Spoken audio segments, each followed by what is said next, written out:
Donc avec la sortie de V-Ray 6, c'est tout un tas de nouveautés qui vont vous permettre d'optimiser grandement votre flux de travail. Parmi ces nouveautés, eh bien, la compatibilité avec Enscape, c'est-à-dire que vous aurez la possibilité de transférer des scènes que vous aurez réalisées dans Enscape via une sorte de passerelle. V-Ray va alors récupérer tout un tas d'informations, de matériaux, les proxys et d'autres informations, de manière à vous permettre de pousser davantage la qualité et le réalisme de votre rendu 3D. Ensuite, plus besoin maintenant de passer des heures à chercher sur le net des images HDRI pour générer votre ciel. Maintenant, avec la version 6 de V-Ray, vous pourrez ajouter et personnaliser vos propres nuages, faire un ciel vraiment qui corresponde à vos attentes. Texture de distance, une nouvelle technologie de V-Ray 6 qui va permettre à V-Ray de faire varier les effets sur les textures de displays, par exemple, ou la fourrure procédurale en fonction de la distance. V-Ray 6, c'est aussi la nouveauté V-Ray Enmesh qui va vous permettre de créer des motifs géométriques complexes sur des surfaces d'objets. Ça veut dire quoi? Ça veut dire que vous allez pouvoir utiliser des formes 3D, des objets 3D, que vous pourrez répéter sur une surface pour générer par exemple des grillages ou des codes de mailles, pourquoi pas. Finite Dome Light, régler avec précision l'échelle et ajouter de la profondeur à l'environnement. Avec cette nouvelle fonctionnalité dans V-Ray 6, vous pourrez maintenant en quelque sorte redimensionner votre fond HDRI pour pourquoi pas insérer votre modèle dans un environnement réel. Il y a d'autres nouveautés dans V-Ray 6, ce sont des améliorations diverses. Notamment maintenant vous pourrez faire une pause dans vos rendus, c'est-à-dire que vous lancez votre rendu, vous souhaitez travailler sur un autre projet, économiser de la ressource. À ce moment-là, vous pouvez faire une pause sur votre rendu et le relancer plus tard. Ensuite, autre nouveauté concernant Chaos Cosmos, désormais toutes les ressources sont accessibles dans Chaos Cosmos, notamment les matériaux, la bibliothèque de matériaux est maintenant dans Chaos Cosmos. Le gros avantage, c'est que maintenant vous ne téléchargerez que les matériaux dont vous aurez besoin pour vos projets. Ensuite, il y a maintenant la possibilité de baliser l'ensemble des ressources dans l'Asset Editor, très pratique pour organiser son travail correctement.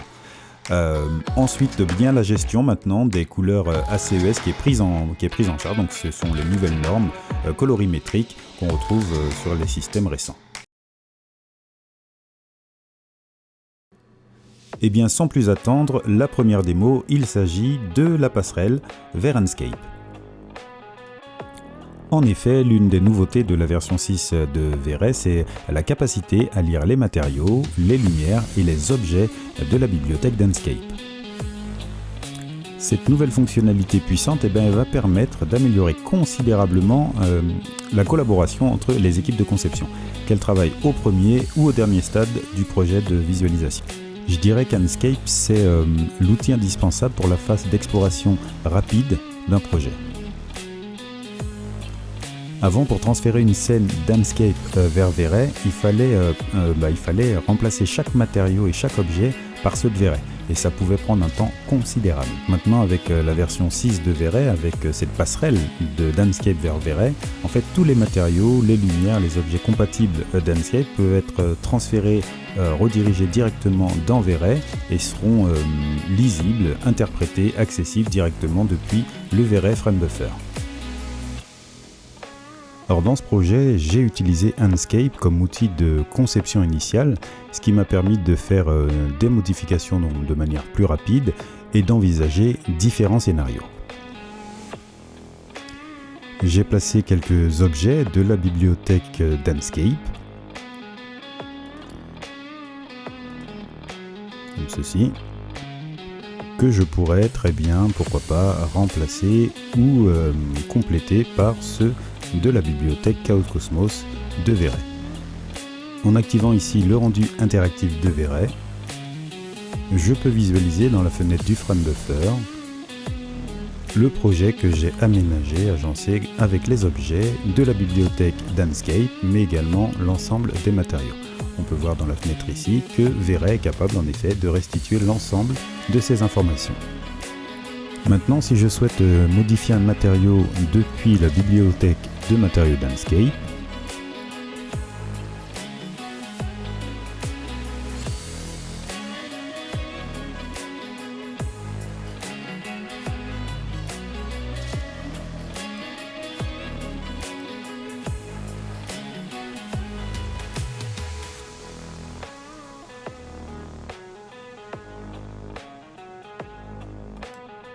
eh bien, il sera interprété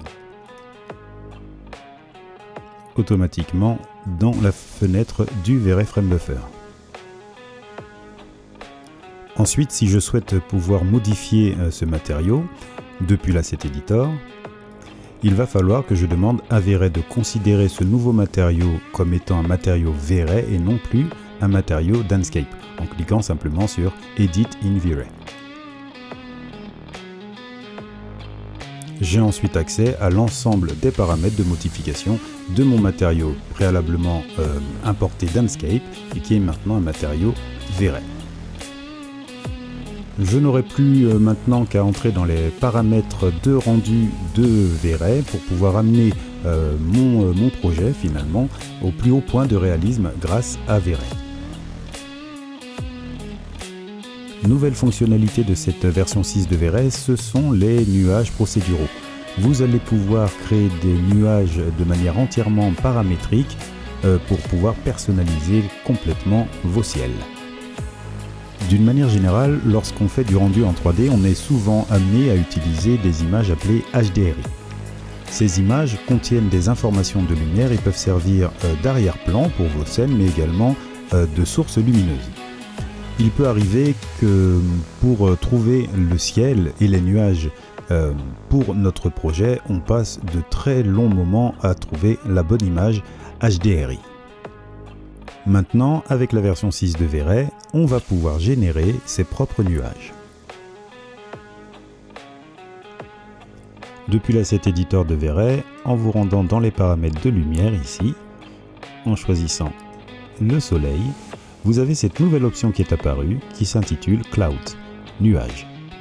Il suffit de l'activer pour voir tout de suite apparaître des nuages dans le ciel de V-Ray. Donc ça, c'est plutôt top. Les utilisateurs d'Enscape auront probablement déjà utilisé cette fonctionnalité qui finalement est similaire. Ici, vous accédez à l'ensemble des paramètres de la personnalisation de vos nuages. En déplaçant les curseurs vers la gauche ou vers la droite, vous pouvez modifier dans un premier temps la densité des nuages. Vous pouvez modifier la variété des nuages.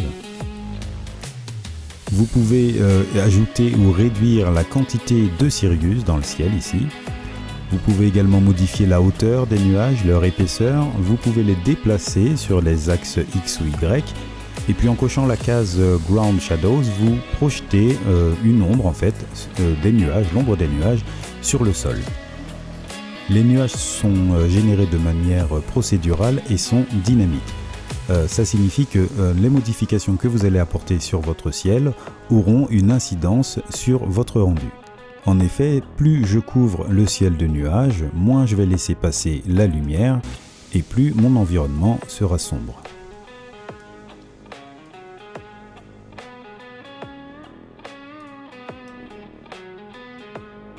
Et puis enfin, dernière option ici, Dynamic Clouds, qui s'utilise dans le cadre de création de vidéos.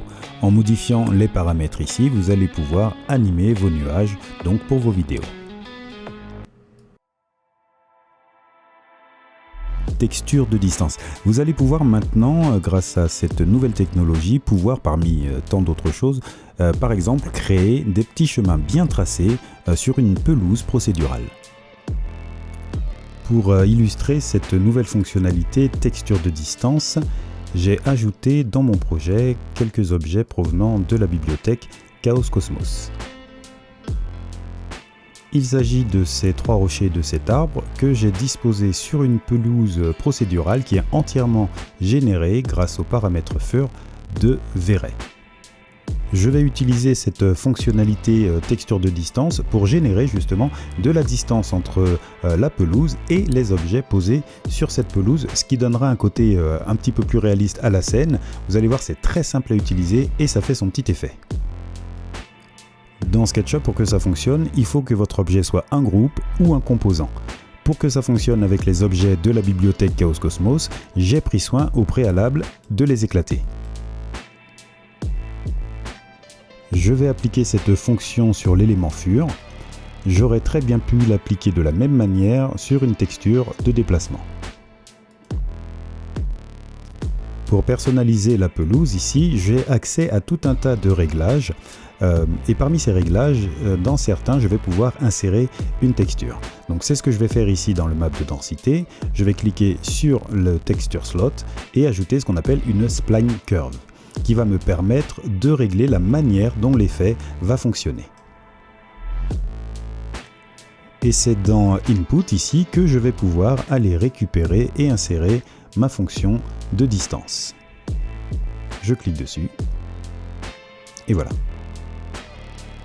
Maintenant, je vais indiquer à V-Ray quels objets vont générer cette distance. Alors depuis SketchUp, je sélectionne les objets. Je peux tous les sélectionner à la fois. 1, 2, 3, puis l'arbre. Je retourne dans mon tag de fur ici, dans le map de densité, ici, et je vais cliquer sur Ajouter les objets. V-Ray a ajouté l'ensemble des objets que j'ai sélectionnés. Je vais décaler la fenêtre ici et lancer un rendu.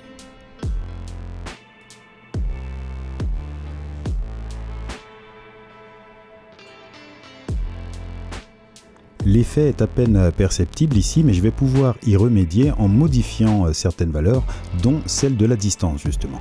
Au lieu de 10, je vais la passer à 30 et on va regarder ce que ça donne.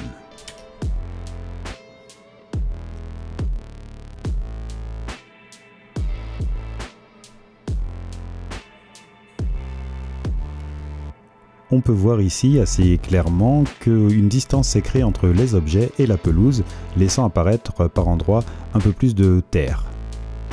Les options de couleur de distance ici vont permettre de régler la manière dont l'effet va être diffusé. Plus le dégradé est étalé, plus l'effet de distance va être étalé. Plus le dégradé est net et plus l'effet de distance sera net. On pourrait même comme ça inverser complètement les valeurs de manière à n'avoir de l'herbe finalement que sous les objets.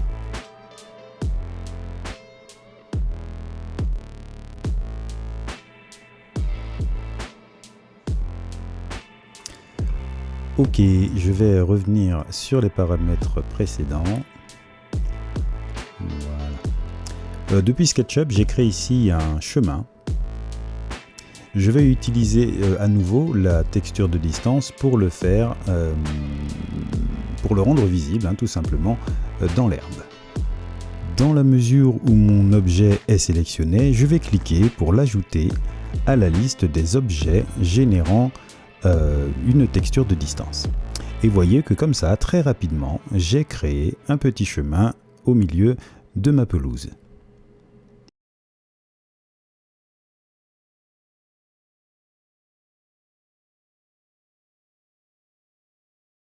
Et on continue avec les nouveautés V-Ray 6, V-Ray Enmesh qui va vous permettre de créer des motifs sur des surfaces d'objets. Depuis SketchUp, j'ai créé cette géométrie, c'est une sorte de panier très rudimentaire, et puis j'ai créé ce maillage qui va me servir de motif pour recouvrir entièrement ma géométrie. Pour faire ça, je vais utiliser bien évidemment cette nouvelle fonctionnalité de la version 6 de V-Ray qui s'appelle Enmesh. Et pour qu'Enmesh fonctionne correctement, ma texture doit être correctement appliquée sur ma géométrie. Depuis le gestionnaire de matière de SketchUp, je vais choisir et appliquer une texture de bois. Pour m'assurer que ma texture soit correctement projetée sur mon objet, je vais tout simplement, depuis la barre d'outils de V-Ray, activer la projection triplanaire. Je vais pouvoir maintenant lancer le rendu interactif depuis le V-Ray Frame Buffer pour voir un petit peu ce qui se passe.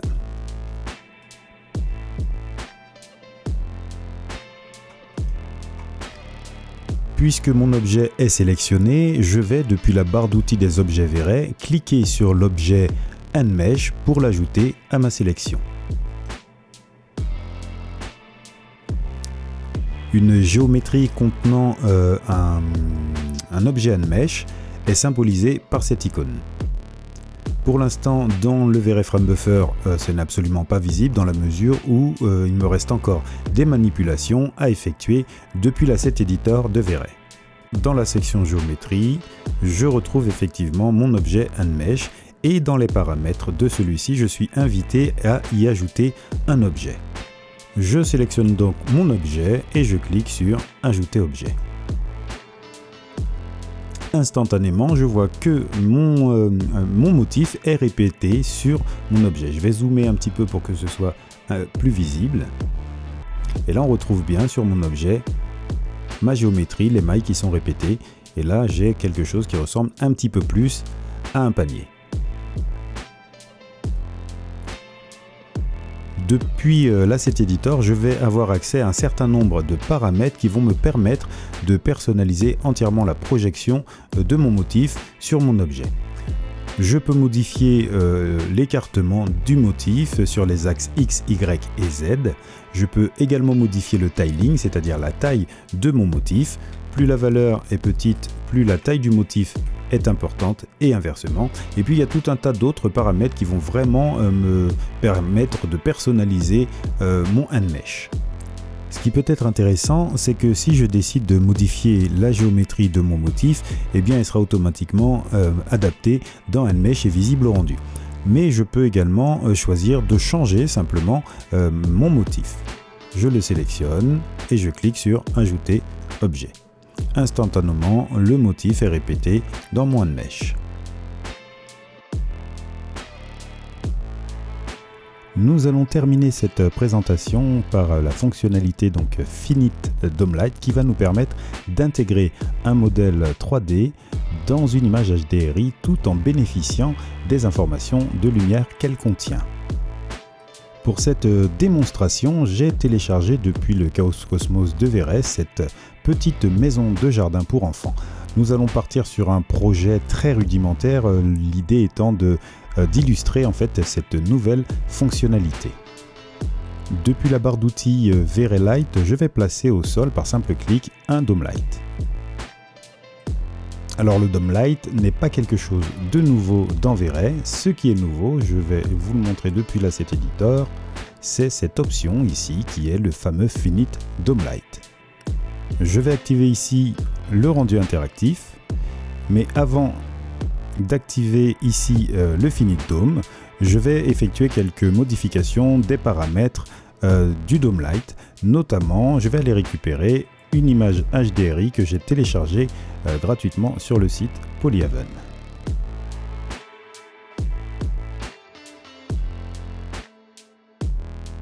Je vais maintenant augmenter l'intensité lumineuse de mon image HDRI et dans les paramètres de texture, je vais effectuer une rotation de celui-ci.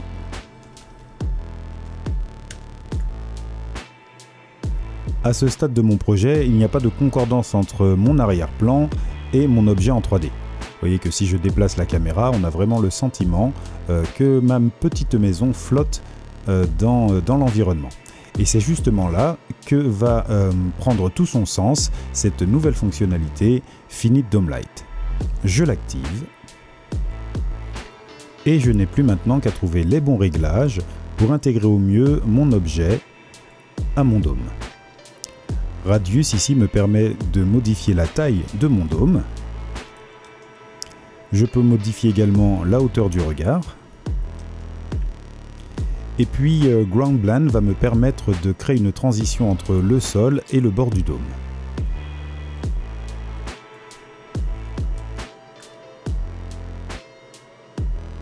Voilà, mon objet est correctement intégré à mon image HDRI.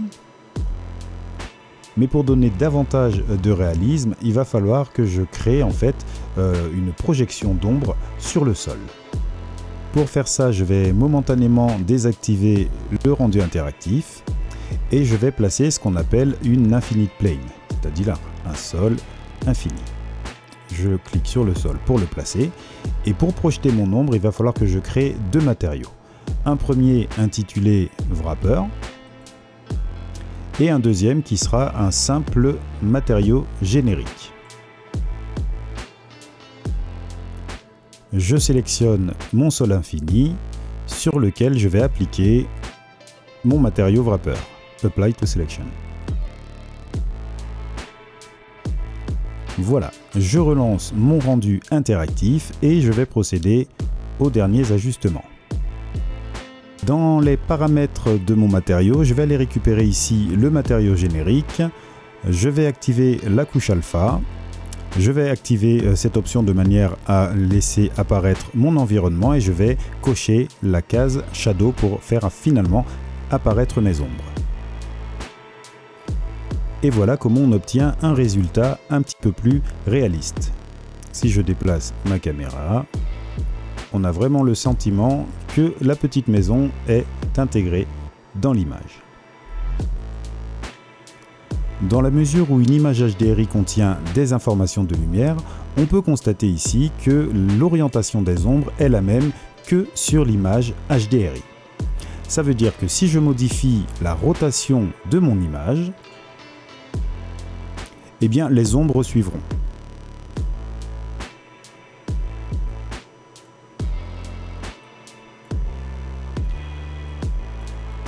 Je n'ai plus maintenant qu'à couper la lumière du soleil pour n'utiliser que celle de l'image HDRI, de manière à donner encore plus de réalisme à mon rendu.